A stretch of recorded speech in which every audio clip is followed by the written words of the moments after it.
Halo semuanya, kembali lagi bersama saya Johan Leonardo di Jurnal Trading ID. Pada kesempatan video kali ini saya akan membahas update untuk pair mata uang EUR/USD ya. Jadi seperti yang kita ketahui pada tanggal 3 September hari Jumat, seperti biasa ada berita NFP dirilis. Dan seperti yang kita tahu ya, bahwa NFP kali ini itu hasilnya kurang baik. Jadi lebih rendah dari yang diharapkan. Yang diharapkan itu adalah forecast itu adalah 750, tapi aktualnya cuma 235. Sedangkan previousnya itu ada sekitar 1000-an. Bisa dilihat pada tanggal 6 Agustus kemarin, kita bisa lihat bahwa forecastnya dengan aktualnya itu lebih besar aktualnya ya, di sekitar 943. Sedangkan untuk yang bulan ini jadi sekitar 235, dan ini sangatlah berbeda jauh dari yang sudah di forecastkan. Oke, kita kembali lagi ke sini. Pada saat terjadi dirilisnya data NFP kemarin, terlihat di sini membentuk shooting star ya, polanya, yang menandakan bahwa tekanan jual yang begitu besar pada saat tanggal 3 kemarin. Oke, kita lihat dulu analisanya. Untuk yang video kemarin akan saya taruh di pojok kanan sini seperti biasa.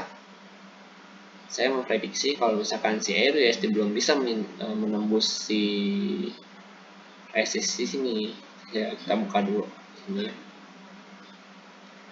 Oke, kalau misalkan EUR/USD masih belum kuat untuk menembus garis horizontal putih ini, berarti kemungkinan besar dia akan turun kembali untuk menguji support yang ini di harga 17.600-an.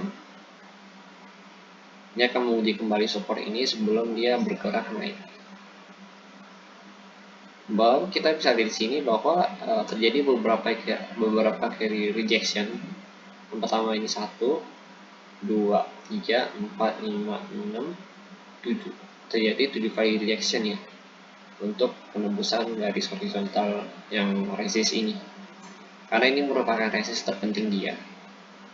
Ditambah dengan rilis data NFP yang melemah itu, otomatis kita sudah tahu nih forecast kedepannya bahwa si EUR/USD ini akan bergerak turun kembali untuk menguji si level ini 17.600-an, dan bisa bergerak paling rendah itu sekitar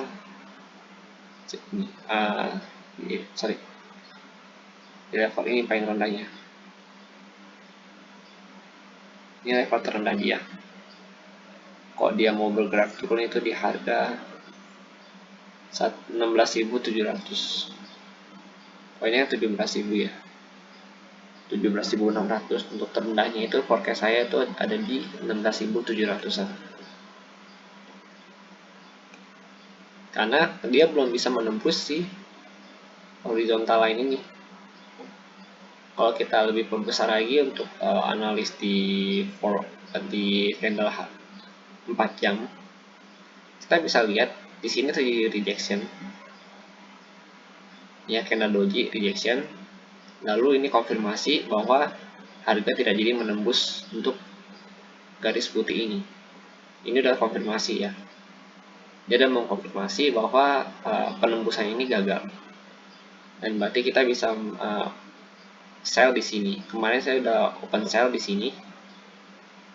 Saya udah open sell dan masih belum saya tutup posisinya, karena rencana saya kalau misalkan dia nggak kuat untuk menembus si garis ini, ada kemungkinan besar ditambahnya dengan berita NFP kemarin, dia masih bisa turun ke sini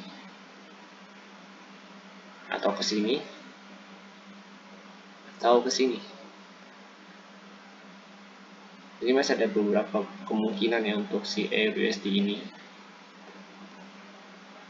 Jadi kalau misalkan dia turun ke sini, berarti ini kan kita udah pakai skenario kedua ya, kemarin dibahas di video sebelumnya. Skenario kedua yaitu berarti dia menggunakan, ini buat ulang dulu. Dia tembus ini, naik, langsung turun ke sini. Berarti skenario satunya itu nggak kepake lagi. Kita pakai skenario 2. Berarti total begini ya. Nah, nanti kalau misalkan dia udah turun sampai sini, berarti ini saya ganti nama lagi jadi skenario 1 yang baru. Skenario 1 yang baru, sini ada rejection. Kalau misalkan dia nggak kuat lagi untuk menahan harga di sini, ada kemungkinan besar dia untuk turun kembali. Dan biasanya dia akan turun dulu ke sini, tes resist, lalu dia turun ke sini. Ini skenario kedua yang baru.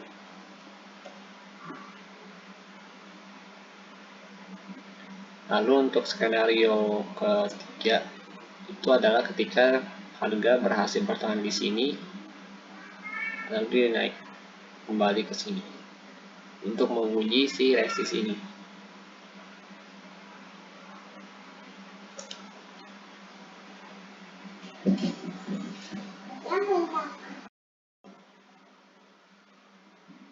Ya, kita menggunakan skenario yang ketiga ini atau yang satu, yang kedua.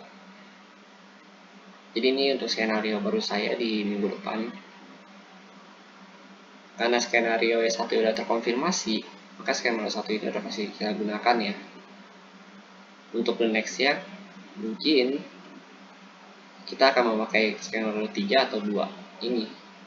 Tergantung pergerakan dari market. Kalau misalnya pergerakan market di sini dia ada pullback karena di sini dia bertahan di base-nya. Karena kan kejatuhan yang ke titik poin nomor 1 ini adalah kemungkinan besar nggak jauh dari base-nya dia. Nih, nggak beda jauh dari base-nya dia. Jadi bisa kita katakan bahwa antara dia bertahan di base ini lalu dia pullback, berarti kita menggunakan skenario 3, yaitu dia menguji kembali level ini dan ada kemungkinan besar pada saat pullback di sini dia langsung bisa menembus si level ini. Tapi kalau dia nggak berhasil pullback dan menembus si base ini, berarti dia akan lanjut turun, kemungkinan ke base yang ini, lalu dia dites kembali, dan jika gagal maka dia akan lanjut turun. Tapi jika dia berhasil, maka dari skenario 2 ini tidak bisa kita pakai. Berarti kita tetap menggunakan skenario ketiga. Biasanya dia hanya fake breakout, itu harus hati-hati di sini. Kita harus perhatikan lagi, nanti akan saya update terus ya. Lalu untuk kita analisa lagi untuk melihat pergerakannya di candle 1 jam. Ini terlihat untuk base-nya seperti biasa. Base-nya sangat kelihatan. Dan di sini sebenarnya kalau kita perhatikan itu pergerakannya selama NFP itu naik turunnya cukup banyak ya. Ada beberapa kali naik turun, dan ada beberapa kali penembusan. Jadi selama NFP itu dia sebenarnya ada beberapa kali penembusan, dia coba penembusnya. Ini ada satu penembusan pertama, kedua, ketiga, keempat. Selama percobaan ini ternyata gagal karena hasil MFP-nya yang cukup buruk, sehingga membuat harga si EURUSD ini tertekan ke bawah. Berarti bisa kita pastikan untuk pergerakannya itu, sini dia mau lagi berhenti di base-nya. Lagi-lagi di sini kita melihat adanya base kecil yang menahan pergerakan harga si EURUSD. Sini ya, di sini ada base kecil dan beberapa kali dia coba turun 1 dan 2 gagal. Tapi ini base-nya mungkin kurang kuat karena range-nya cukup kecil. Nah, ketika dia berhasil menembus base ini, mungkin dia ada konsolidasi dulu di sini, sideway dulu. Setelah itu, setelah sideway dia berturun ke bawah lagi ke sini, baru dia melanjut antara dia mau breakout ini atau dia pullback reversal ke sini. Lalu seperti biasa, M30 merupakan pengambilan keputusan saya untuk buy atau sell. Nah, bisa kelihatan ya di sini ya bahwa base ini adalah penopang atau membuat harga dia berhenti bergerak ke bawah sebagai penopang harganya sementara saat ini. Ketika candle mengenai base ini ini satu candle langsung doji, langsung naik ke atas lagi harganya. Lalu candle berikutnya itu juga ketika mengenai base ini dia langsung naik ke atas lagi. Dan kemungkinan besar tertahan di sini pergerakannya kalau dia mau turun, lalu lanjut turun lagi ke bawah. Atau bisa aja dia mencoba ini lagi, baru dia lanjut ke bawah. Tapi untuk overall si pergerakan AUSD ini minggu depan kita perkirakan akan melemah dikarenakan hasil efek kemarin ya.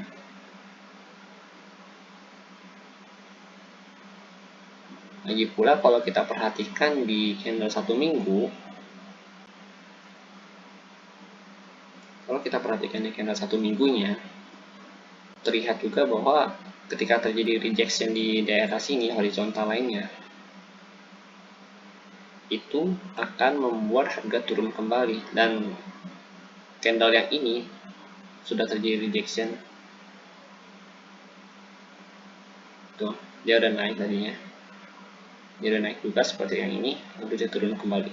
Lalu yang kita harapkan adalah karena dia tidak bisa close di atas ini, maka dia bisa turun kembali. Kecuali seperti ini dia close di atas, ada kemungkinan besar dia untuk naik ke atas. Sedangkan ini dia belum bisa close di atas, berarti kemungkinan besar harapan kami adalah dia bergerak turun ke sini untuk menguji support dia di 17.600.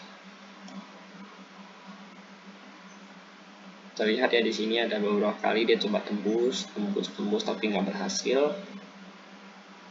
Jadi ini merupakan resist pentingnya dia, dan itu terjadi pada saat kemarin tanggal 3 September pada saat NFP. Oke, mungkin demikian dulu untuk analisa AUSD ini. Jika memang ada salah atau ada yang ingin ditambahkan, silakan komen di kolom komentar.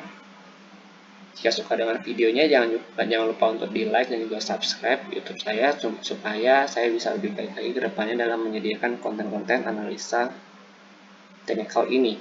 Dan semoga video ini membantu kalian semua dalam mengambil keputusan pada saat trading yang sedang kalian lakukan. Terima kasih.